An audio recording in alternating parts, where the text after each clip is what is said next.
Here's today's First Word Daily Devotion.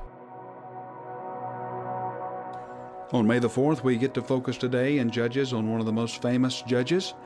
And of course, that judge is named Samson. He is one of the most famous judges, but as we'll see, he is not to be emulated. Instead, his story is to be pitied. His story is one of pity, even though he did mighty deeds. And there's not arisen one like Samson ever before who had all this great strength. But let's get into the text, Judges 12:4.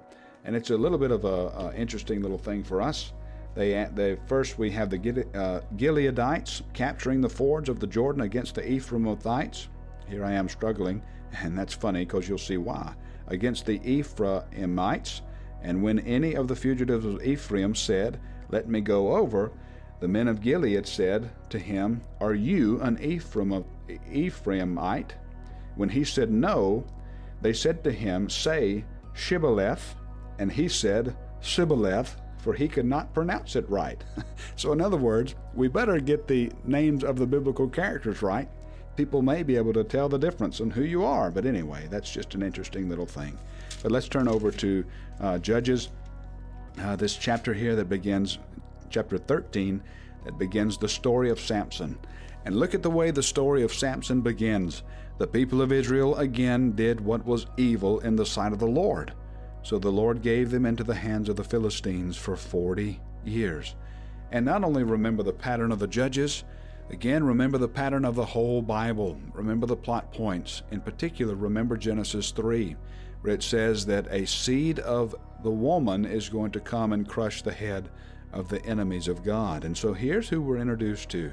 There was a certain man of Zorah, of the tribe of the Danites, whose name was Manoah, and his wife was barren, and she had no children. And the angel of the Lord appeared to the woman and said to her, "Behold, you're barren and have not borne children, but you shall conceive and bear a son." Now, isn't that interesting language? We're going to see that pop up again with both Elizabeth and with Mary. And we've already seen it in the past with Rachel, with Sarah, with Eve. And here's this promise. Manoah prayed. God listened to the voice of Manoah, and the angel of God came again to the woman as she sat in the field. And of course, here they're going to have a son, and they're going to name their son Samson. Look at verse 24. The woman bore a son, called his name Samson, and the young man grew, and the Lord blessed him. And the Spirit of the Lord began to stir him in Mahanadan between Zorah and Ashtaol. So in other words, that's important because we're going to see the Spirit of the Lord, who's really the hero of the narrative, who's really carrying things along, especially in the story of Samson.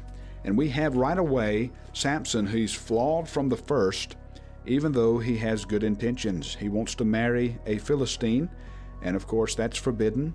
But he has intentions of marrying this Philistine because he wants to plot against them. So here again, he is really the pattern that's already been put forward in the Judges.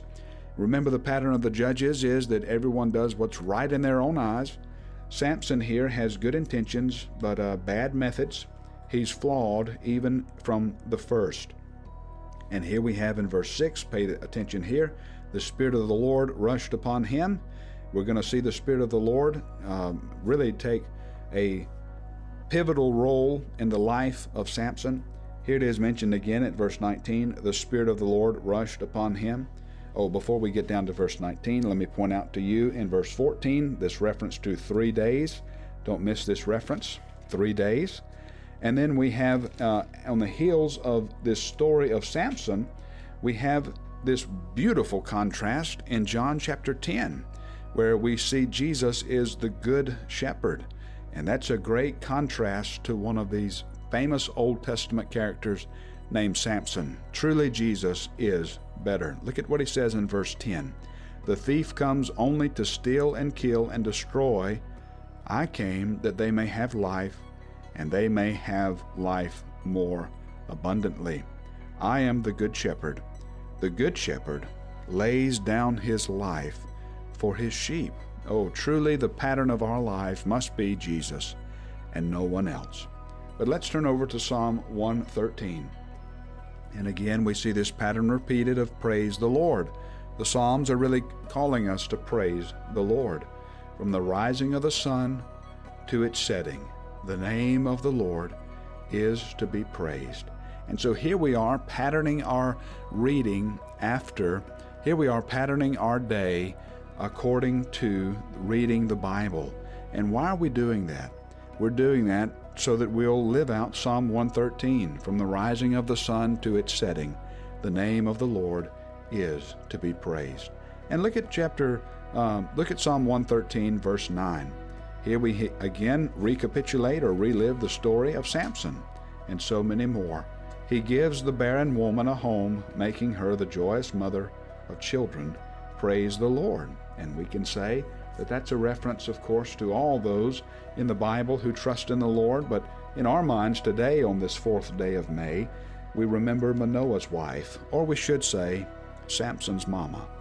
And so we remember the Lord indeed is faithful. He is our good shepherd.